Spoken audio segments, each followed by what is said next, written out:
Depois que a pessoa morre, qual é a célula que morre por último? São as células que menos precisam de oxigênio trazido pelo sangue. Um exemplo, as células epiteliais da córnea. Por estar em contato direto com o ar, elas não necessitam de tanto oxigênio trazido pelo sangue. Então, por isso, elas são as últimas a morrerem. Tanto que depois que a pessoa morre, 6 horas depois, elas ainda são utilizadas para fazer o transplante de córnea. Agora, qual é a célula que morre primeiro? São aquelas que precisam de mais oxigênio trazido pelo sangue, que são os neurônios. Então, todas as células possuem membrana plasmática e citoplasma. E citoplasma é o assunto da nossa videoaula de hoje. Então vem estudar comigo.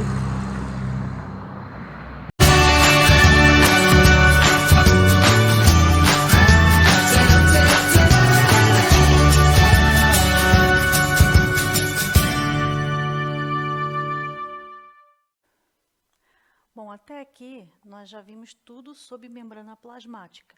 Quais são as características da membrana, o que compõe a membrana, como que a célula, faz ali a seleção do que entra e o que sai dentro dela. Então, hoje nós vamos estudar sobre o citoplasma, quais são as suas características gerais e também a composição do citoplasma. Então, você vê que aqui é uma célula eucarionte, membrana, citoplasma e o núcleo. Olha aqui presente no citoplasma, quantas estruturas diferentes estão presentes aqui. Então, a partir de agora, a gente vai estudar cada uma dessas estruturas separadamente, além dessas características principais, do próprio citoplasma. Então, começando falando da diferença entre uma célula procarionte e uma célula eucarionte. O citoplasma da célula procarionte é o interior dessa célula. Visto que a célula procarionte não tem núcleo, então o conteúdo citoplasmático fica todo ali dentro da própria célula. Você vê aqui, um líquido, que o citoplasma ele é fluido, você vê ali o próprio material genético disperso nesse citoplasma, então é o que vai ser do citoplasma numa célula procarionte. Já numa célula eucarionte, o citoplasma é o espaço entre a membrana plasmática e o núcleo. Então, aquele espaço que tem ali ao redor do núcleo e esse círculo, com o círculo da própria membrana plasmática, aquela barreira que ela faz, aquele espaço é o citoplasma. O citoplasma ele é constituído por um semifluido gelatinoso chamado de citossol ou também hialoplasma. Então, você pode pegar aí algum livro, alguma apostila antiga com o nome hialoplasma. Não é tanto usado, mas você ainda encontra algumas literaturas falando sobre hialoplasma. Então, você já sabe que hialoplasma e citossol é a mesma coisa e é o que faz a composição ali do citoplasma. E essa composição ela é feita por água, proteína, açúcares, sais minerais, bases nitrogenadas e também algumas moléculas de RNA. Então, essa é a composição aí desse semifluido do próprio citoplasma. Também você encontra ribossomos, citoesqueleto e organelas membranosas. Quais organelas membranosas? No geral, você vai ver ali a presença do retículo endoplasmático rugoso, retículo endoplasmático liso, complexo de Golgi, lisossomo, mitocôndria, cloroplasto, peroxissomos, glioxissomos e os vacúolos. Então, dependendo de qual tipo de célula, se for uma célula animal ou uma célula vegetal, você vai encontrar essas organelas membranosas. Então, vai ter uma aula específica aqui no canal só para falar de cada uma dessas organelas membranosas. Por que eu estou enfatizando membranosas? Porque são organelas que possuem membrana muito parecida com a membrana plasmática, a mesma composição da membrana plasmática. Então, por isso que elas são chamadas de organelas membranosas. Mas tem estruturas dentro da célula, presente ali no citoplasma, que não tem membrana, que é justamente o ribossomo e o citoesqueleto, assim também como os centríolos. Então, são estruturas que a gente nem pode considerar muito com o nome de organela, justamente porque não tem essa membrana.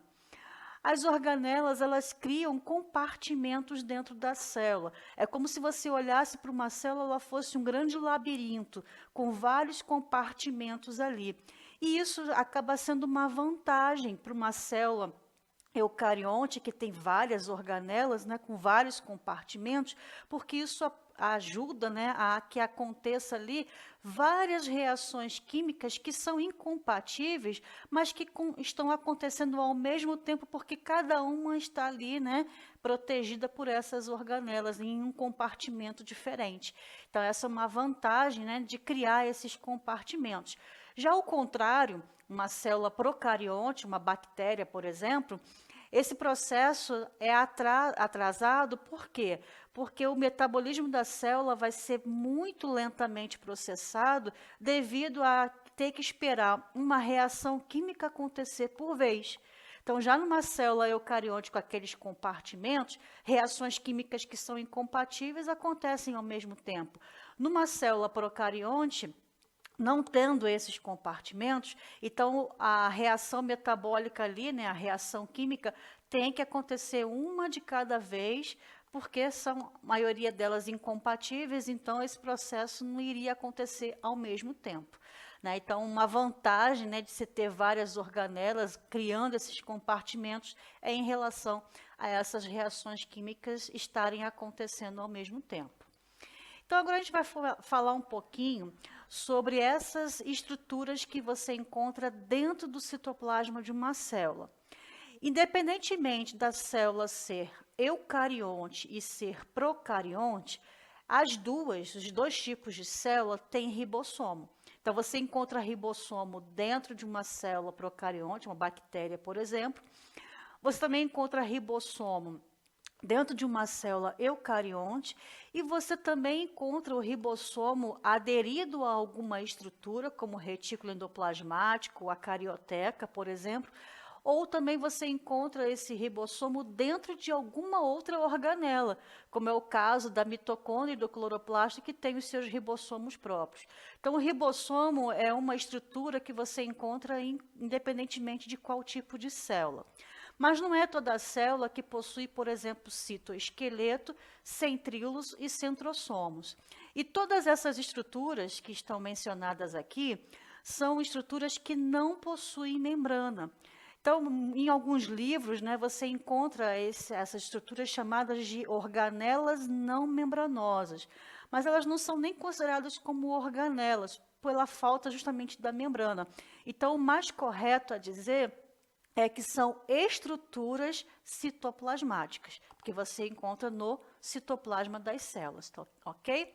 Eu coloquei aqui como organelas não membranosas porque a maioria, né, dos livros colocam desse jeito, mas o mais correto, como eu falei, são estruturas encontradas no citoplasma. Então, vamos começar a falar agora um pouquinho sobre cada um desses de maneira mais específica, com mais detalhe, começando aí pelo ribossomo. A gente já viu numa aula anterior, quando falamos lá de ácidos nucleicos, né, os tipos de DNA, RNA, e ali você vê que tem uma parte dessa videoaula, vou deixar aqui um card para que, se você não assistiu, possa assistir, falando sobre a síntese de proteína. O ribossomo, a função principal dele é fabricar proteína. Então, é essa síntese proteica graças ao ribossomo. Então, ele faz esse processo em todas as células, ok? É uma organela muito importante e ela pode ser encontrada de algumas formas, né? Por exemplo, nós temos ali os tipos, né? Ribossomos livres. São aqueles que produzem proteínas que serão usadas dentro da célula e eles estão soltos ali no citoplasma. Então, eles fazem fabricação de enzimas que vão quebrar açúcares, né, e assim fazer, então, a proteína também. Mas, como eu falei, não existem só ribossomos soltos ali no citoplasma. Você também encontra esses ribossomos ligados a alguma estrutura, associados a alguma estrutura, como, por exemplo, o retículo endoplasmático. Existem dois tipos de retículo endoplasmático. Tem o rugoso, ou granuloso, também é outro nome que ele recebe. Por que ele tem esse nome? Porque tem esses grânulos, né, que justamente são os ribossomos que estão ligados a ele. Então, se a função do ribossomo é a fabricação de proteína, como o retículo endoplasmático rugoso tem o ribossomo associado a ele, a função dele também será, né, a fabricação de proteína. Existem outro tipo de retículo endoplasmático, que é o retículo endoplasmático liso ou agranuloso.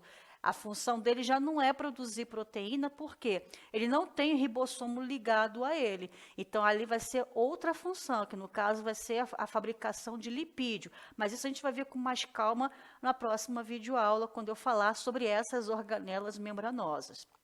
Mas também você pode encontrar o ribossomo ligado à carioteca. O que é a carioteca? É aquela membrana que reveste o núcleo. Então, ela tem vários porozinhos e também tem vários ribossomos ligados a ela. Assim também como você encontra dentro da mitocôndria e dentro do cloroplasto, que são organelas membranosas, o ribossomo. Então, essas organelas têm o seu próprio ribossomo. Né? Então, é assim que você, as maneiras com qual você encontra, né, esses ribossomos. E no caso dos ribossomos ligados, eles fabricam as proteínas que serão colocadas na membrana plasmática da célula, ou também que serão empacotadas em vesículas, né, ali formando, por exemplo, até mesmo o lisossomo, que é, né, uma vesícula com enzimas digestivas dentro. Ou também que serão secretadas, né, essas enzimas pela célula, como, por exemplo, né, fazendo ali uma vesícula de secreção, onde ela vai expor, né, pelo lado externo da célula alguma coisa, como, por exemplo, um hormônio, né, como a insulina, por exemplo, tá? Então, você pode encontrar o ribossomo, né, de várias maneiras, desempenhando aí, né, algumas funções dentro da célula, mas a principal função do ribossomo é a síntese de proteína. Qual é a origem, né? Da onde que ele veio? Como é que ele surgiu dentro da célula? No caso da célula procarionte, foi através do DNA. Então, é o DNA que fabricou ali, né, o ribossomo. Já no caso das células eucariontes, os ribossomos são fabricados pelo nucleolo, que é uma estrutura presente dentro do núcleo da célula. Existem também ribossomos associados a moléculas de RNA, que é um ácido nucleico, também adicionado proteínas, que é o que forma ali a estrutura, né, do ribossomo. Então, você vê aqui que a estrutura dele é formada por moléculas de RNA ribossomal mais proteínas. Então, aqui eu tenho vários tipos, né, de proteínas envolvidas para a fabricação da estrutura, né, do próprio ribossomo. Então, você vê aqui, numa célula procarionte, você vê ali, ó, uma molécula de RNA ribossomal mais proteínas, vai formar uma subunidade de 50S. Uma outra molécula de RNA, também associada a proteínas, vai formar uma outra subunidade menor do que a anterior, de 30S. Porque todo ribossomo, ele tem ali a formação dele, né, com uma subunidade maior junta com uma subunidade menor. Ok? Então, nesse caso, a subunidade do ribossomo de uma célula procarionte vai ser de quê? De 70S. Tá? Esse 70 não é a soma aqui, ó, do 50 mais 30, tá? Porque 50 mais 30 daria 80, mas não é a soma. Ele tem uma subunidade de 50S, que é a subunidade maior, mais uma subunidade menor, que é de 30S, as duas juntas formam essa estrutura que é o ribossomo completo de 70S numa célula procarionte. Então, esse S aqui é a velocidade de sedimentação. Então, não tem nada a ver com a soma de uma subunidade com a outra, ok? Já numa célula eucarionte, vai ser do mesmo jeito, ó, eu tenho ali uma molécula, né, de RNA ribossomal ligado a proteínas, formando ali uma subunidade maior de 60S. Também vou ter uma outra molécula de RNA ribossomal ligado a outras proteínas, formando uma subunidade menor de 40S. e as duas subunidades juntas vai formar um ribossomo de 80S. Então, essa diferença aqui, né, é interessante porque já foi cobrado em provas a diferença entre o ribossomo de uma célula procarionte para o ribossomo de uma célula eucarionte. Então, ali vai estar de acordo com o quê? Com essa subunidade. Então, o ribossomo de uma célula procarionte, ele é menor do que o de uma célula eucarionte. Procarionte, ele é 70S, e na eucarionte vai ser 80S. E qual é a importância disso? Essa importância é muito usada em relação a você ministrar um medicamento chamado antibiótico. Então, quando a pessoa está com uma infecção bacteriana, tem várias bactérias ali, né, fazendo uma infecção. E o antibiótico, a gente sabe muito bem para que serve, né, que é para justamente matar as bactérias. Então, vamos supor que eu esteja com uma infecção de garganta. Aí eu vou lá no médico, o médico passa, né, um antibiótico para eu tomar, porque o antibiótico só pode ser tomado sob prescrição médica, né? Então, você não pode ir na farmácia e comprar um antibiótico assim, de qualquer maneira, não tem como. Somente com uma receita médica. E você precisa respeitar também, né, o horário certinho e a quantidade, né, de tempo, né, a dosagem certinha para usar aquele medicamento, porque senão pode causar uma resistência bacteriana e quando você depois precisar, né, tomar um antibiótico novamente, não vai mais fazer efeito. E como é que o antibiótico ele ataca, né, a bactéria, destruindo ela, matando ela? Justamente nessa diferença aí do ribossomo. Então, o ribossomo, qual é a função dele mesmo? Era para fazer o quê? Fabricação de proteína. A gente sabe muito bem que a parede celular da bactéria é feita de peptídeo glicano, então é praticamente proteína pura. Se eu paro a fabricação de proteína porque eu estou destruindo os ribossomos dessa célula, automaticamente vai faltar proteína e essa célula irá morrer, que no caso a bactéria, né, irá morrer. Mas no meu corpo existem outras células que também possuem ribossomos. Mas por essa diferença de tamanho, né, já que numa célula procarionte o ribossomo é 70S, o antibiótico ele vai ser justamente o quê? Específico para atuar nesse tipo de ribossomo, deixando os outros ribossomos da minha célula, que é uma célula eucarionte, sem ser, né, impactado ou então sem sofrer alteração com a ação desse medicamento. Então, assim, quando eu tomo antibiótico, ele irá destruir somente os ribossomos 70S, deixando os 80S, né, tranquilinhos ali, funcionando, né, normalmente como deve ser. Ok? Então, é assim que é uma das maneiras que se usa, né, esse remédio, medicamento, no caso o antibiótico, para matar as bactérias. Ok? E também existem os polirribossomos. Uma estratégia, né, que existe dentro da célula quando eu preciso construir uma proteína em grande quantidade e otimizar o tempo para a construção dessa proteína. Então, quando eu preciso fazer várias cópias da mesma proteína ao mesmo tempo, se eu for esperar o ribossomo fazer uma proteína, aí quando ele terminar, iniciar o processo de novo, aí depois de novo, isso demora tempo. Agora, se eu tiver numa mesma fita de RNA mensageiro, vários ribossomos aderidos a ela, fazendo a leitura e processando a proteína ao mesmo tempo, eu vou ter a mesma proteína fabricada ao mesmo tempo várias vezes, várias cópias. Essa é a função do polirribossomo.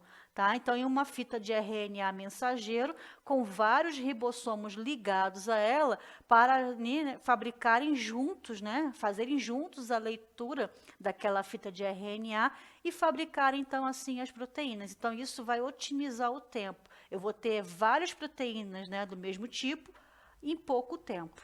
Tá? Então, essa é a função dos polirribossomos. Agora, falando um pouquinho sobre o citoesqueleto, que é uma outra estrutura presente no citoplasma que também não tem membrana, né? É uma organela, né, não membranosa. O que é o citoesqueleto? É uma rede citoplasmática presente apenas em células eucariontes. Então, célula procarionte não tem citoesqueleto. Qual é a função do citoesqueleto? São várias funções. A primeira delas é da sustentação da célula, porque se a célula não tivesse uma sustentação, o peso dela mesmo ia desabar, amassando ela, né? Então, ela impede com que a célula desabe sobre o seu próprio peso.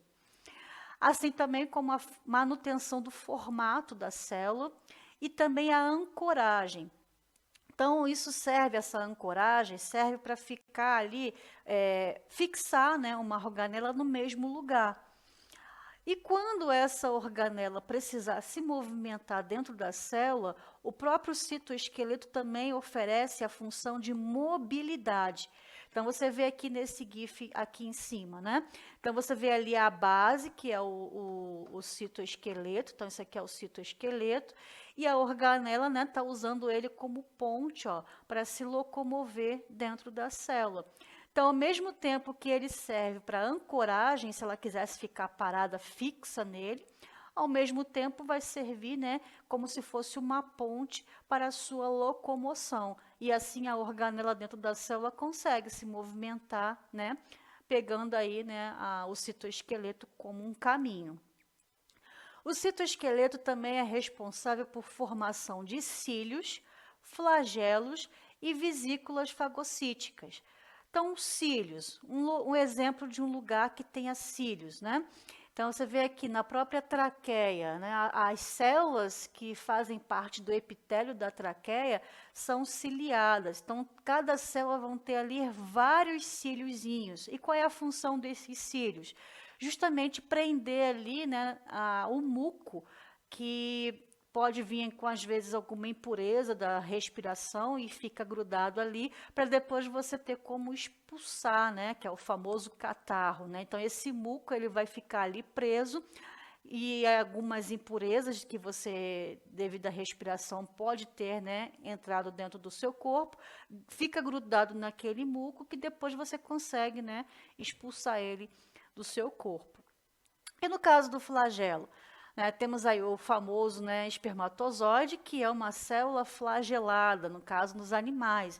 E também as vesículas fagocíticas, né, aquela vesícula que a gente viu na aula anterior, né, da exocitose, que é uma vesícula que vai ser formada ali no processo, né, de fagocitose, que pode ser o fagossoma ou o pinossoma, que junto com o lisossomo, né, porque tem ali a presença das enzimas digestivas, irão fazer a digestão intracelular e depois aquela vesícula vai se unir à membrana plasmática da célula, expulsando, né, o lixo celular para fora dela. Então, essas vesículas são formadas como? Através do citoesqueleto. E também o citoesqueleto tem a função de transmissão de sinais, que é a resposta, né, a algum estímulo, que pode ser químico, pode ser físico ou até mesmo biológico. Tá? Então, essas são as funções do citoesqueleto: sustentação celular, manutenção do formato da célula, ancoragem, mobilidade, formação de cílios, flagelos e vesículas fagocíticas e também a transmissão de sinais. Aqui tem uma figura mostrando justamente, né, essa estrutura do citoesqueleto. Então, é um emaranhado aí, né, como se fosse uma rede. Imagina assim, você vai construir uma casa. Primeiro você constrói ali o alicerce, depois você constrói as colunas, que vai depois, né, dar sustentação para as paredes e sustentação do telhado. Essa sustentação que essas colunas promovem para a casa é a mesma que, no caso, para uma célula, o citoesqueleto promove. É essa sustentação, esse formato, né, que esse citoesqueleto proporciona para a célula. Então, você vê aqui, né, um emaranhado cheio de fibras ali, ó, que são justamente esses citoesqueletos. E eles podem apresentar 3 formas diferentes. Então, a composição também dessas formas também é diferente. Por exemplo, temos ali o microfilamento. Eles são menorzinhos, então são bastões sólidos, né, de aproximadamente ali 7 nanômetros, formado por qual proteína? A actina. Então, você vê muito esses microfilamentos em estruturas celulares, como, por exemplo, das células musculares, porque eu preciso ali da actina e da miosina para fazer a contração e relaxamento muscular. Então, você encontra muito microfilamento presente nessas células. Outro tipo, né, de citoesqueleto são os filamentos intermediários, né? O próprio nome já diz, intermediário, então ele é mediano. Tem o menor, que é o microfilamento, tem o maior, que são os microtúbulos, e tem os intermediários, que é o meio termo ali, né? Que são esses filamentos. Os filamentos intermediários, ele tem uma estrutura como se fosse uma trança de 3 cordas, que tem aproximadamente ali, né, o tamanho de 8 a 12 nanômetros. E a proteína que faz parte dele é outra, é a queratina. Já nos microtúbulos, que são os maiores, né, são bastões ocos de 25 nanômetros aproximadamente, a proteína que forma esses microtúbulos é outra, né, que no caso é a tubulina. Então, o que você precisa saber? Que os microfilamentos são os menores, feitos por actina. Os filamentos intermediários são aqueles medianos, formados por queratina. E os microtúbulos são os maiores, formados por tubulina. Então, cada um tem uma composição proteica diferente.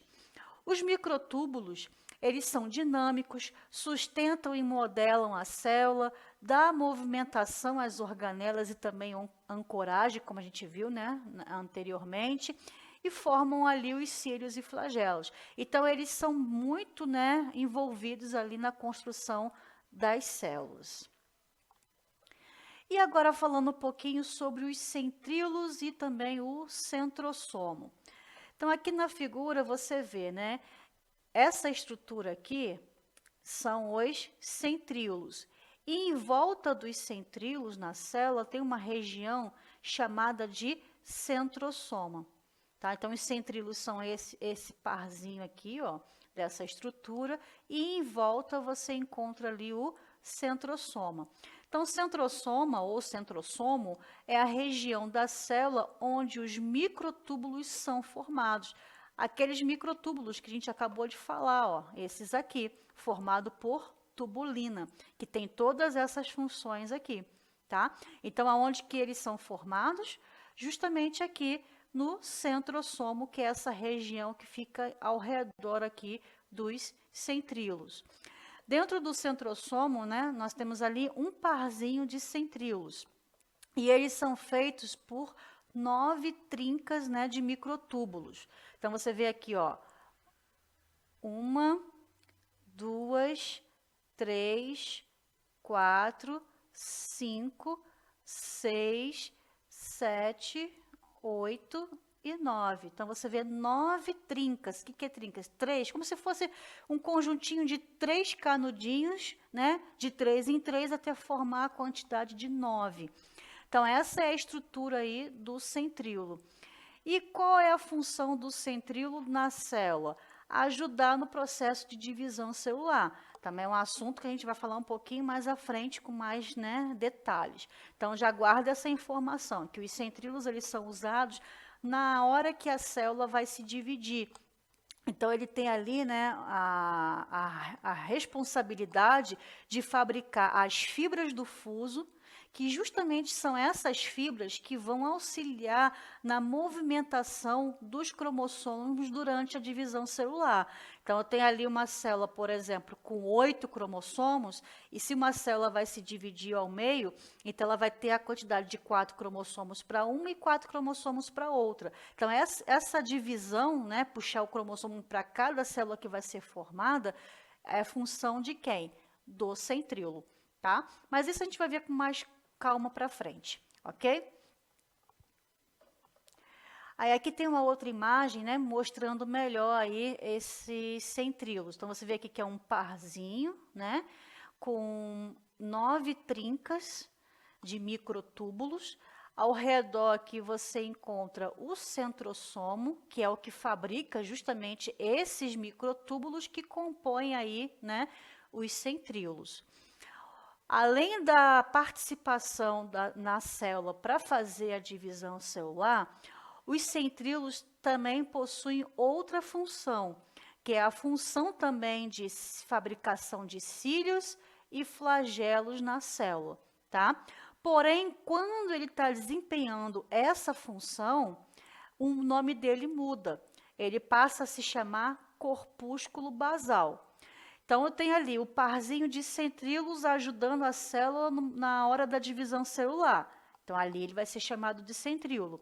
Quando ele tiver, né, não fazendo a divisão celular, mas a formação de cílios e flagelos, aí ele deixa de se chamar centríolos para se chamar corpúsculo basal. Tá? Mas você sabe que é praticamente a mesma estrutura, só na hora de desempenhar as diferentes funções, o nome dele muda, ok? Você vê aqui que os flagelos, por exemplo, das bactérias, né? Porque você sabe que a bactéria, uma célula procarionte, ela muitas das vezes tem ali, né, um flagelo. Então, esse flagelo da célula procarionte não é formado pelos centríolos, porque célula procarionte não tem centríolo. Então, nas bactérias, o flagelo delas vão ser formados por uma proteína específica chamada de flagelina, ok? Então, cuidado com essa diferença, porque você coloca lá na prova, né? A função dos centríolos é formação de cílios e flagelos. Mas espera aí, célula procarionte não tem centríolo. Como é que o flagelo dessa célula vai ser formado? Então, não é pelo centríolo, é através de uma outra proteína, a flagelina, que vai formar o centríolo, então, dessa célula procarionte.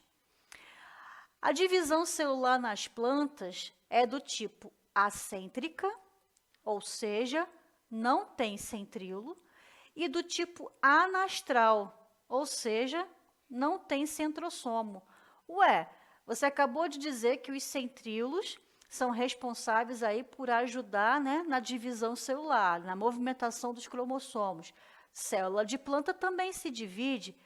E não tem centríolo? Não tem centrosomo? Sim, não tem. Mas no caso das células vegetais, né, a ausência dos centríolos e a ausência do centrosomo não vai impedir a célula de se dividir, porque ela tem ali uma região onde fabrica, né, os microtúbulos muito bem desenvolvida. Essa região, né, esse sistema de microtúbulos e citoesqueleto de uma célula vegetal, ele é bastante desenvolvido e por isso a planta, mesmo sem ter ali a presença do centríolo, consegue separar os seus cromossomos, né, durante a divisão celular de forma tranquila, sem, né, problema nenhum. Essas regiões também atuam, né, essas regiões organizadoras de microtúbulos que são cheias de proteínas, né, capazes aí, né, de ajudar até mesmo na divisão celular. Também essas regiões, né, são formadas através ali da superfície do núcleo e também do córtex citoplasmático. O que é córtex citoplasmático? É aquela parte do citoplasma que fica mais coladinha, mais pertinho ali da membrana plasmática. Então, essas duas regiões, né, a superfície do núcleo e o córtex citoplasmático, são as que produzem esses microtúbulos nas plantas que irão fazer, né, ajudar, né, a fazer a divisão celular. Então, não vai precisar esses microtúbulos formar centríolos. Não, os próprios microtúbulos já fazem aí o processo de divisão celular, né, de separar aí os cromossomos um para cada lado, tá bom? Então, ó, centríolos você vai encontrar aí, né, somente em células animais. Células como bactérias, que são procariontes, não têm centríolo. A única estrutura citoplasmática que você encontra numa célula procarionte são os ribossomos, tá? Então, na hora de fabricar ali o flagelo dessa célula, vai ser a flagelina que vai atuar, que é uma proteína.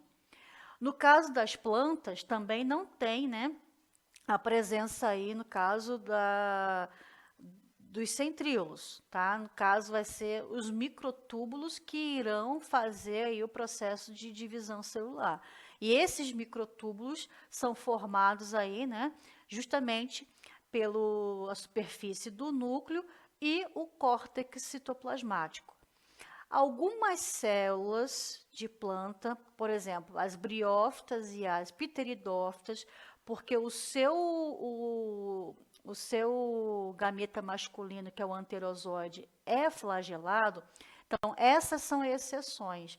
Elas vão ter ali a presença muito pequena de um citoesqueleto, né, no caso, para poder, de centríolo, para poder fabricar esse flagelo. Tá? Então, é uma exceção. Então, não são todas as plantas. As briófitas e as pteridófitas têm ali a presença rara de uns centríolos ali para a fabricação, então, desse flagelo do anterozoide, que é o gameta masculino aí dessas categorias de plantas. Já a gimnosperma e a angiosperma não vai ter, ok? Então, cuidado aí com esses grupos, né, de vegetais que cada um tem a sua particularidade aí. Então, agora a gente chegou no exercício, para justamente a gente fixar essas informações que foram passadas na aula de hoje, características gerais do citoplasma e algumas estruturas citoplasmáticas não membranosas, como a gente viu aí, né, no caso, os ribossomos, o citoesqueleto, os centríolos e o centrosoma. Então, a respeito dos elementos constituintes de uma célula eucarionte, denominados organelas, assinale o que for correto. Então, a número 1. Observada ao microscópio óptico, o citoplasma da célula eucarionte revela muito pouco. Vê-se um material gelatinoso, que é o hialoplasma, né, que é o outro nome aí para o citossol, no qual se reconhecem as estruturas mitocôndrias, cloroplastos e sistema golgiense. Certinho, né? Então, você consegue realmente observar aí no microscópio óptico de uma maneira assim muito pouca, porque são estruturas bem pequenininhas, precisaria de um aumento maior para você conseguir visualizar. Mas ainda dá para ver alguma coisa, né? Agora, se fosse um microscópio eletrônico, como a número 2 falando aí, ó, ao microscópio eletrônico, observa-se no hialoplasma eucarionte uma rede de finas membranas lipoproteicas que inclui o retículo endoplasmático e o sistema golgiense. Mitocôndrias, cloroplastos, lisossomos, peroxissomos são também envolvidos por membranas dessa mesma natureza. Então, tá certinha também essa número 2. O microscópio eletrônico ele tem um aumento, né, maior do que o óptico, bem maior, 25 mil vezes, né? No caso que um microscópio óptico você consegue aumentar apenas 1.500 vezes, dependendo do modelo do microscópio. Então, claro que quanto mais o aumento for, né, melhor a visualização dessas estruturas que são, né, impossíveis de ver a olho nu. A número 4. Descobriu-se recentemente no hialoplasma dos eucariontes a presença de finos tubos e filamentos de proteínas, em conjuntos chamados de citoesqueleto, que parecem ser responsáveis por vários movimentos da célula e por manter também a sua forma. Sim, né? É o citoesqueleto que vai dar ali o formato e impedir, né, com que o peso da célula desape sobre ela mesma, achatando ela. Então, ela consegue ter aquele formato certinho, graças, né, a essa rede aí citoplasmática de citoesqueletos, que além de sustentar, né, também dá firmeza para a célula, ok? Então, até agora, a 1, a 2 e a 4 estão corretas. Vamos ver a 8. Quimicamente, o hialoplasma é constituído de água e moléculas de proteína? Sim, formando uma dispersão denominada paraplasma. Aí vem uma palavra que talvez você nunca tenha ouvido falar. Paraplasma é a mesma coisa que vacúolo, que é uma organela, né, que temos aí dentro das células, principalmente células vegetais.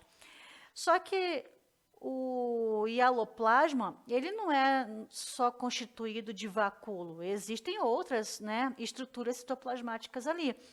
Hoje, na aula, né, a gente já viu algumas, como, por exemplo, no caso, o ribossomo, o citoesqueleto, o centríolo, o centrosomo. E na próxima aula a gente vai ver as outras organelas membranosas, que é o retículo endoplasmático, lisossomo, mitocôndria, cloroplasto, vacúolo, que tem o mesmo nome que paraplasma.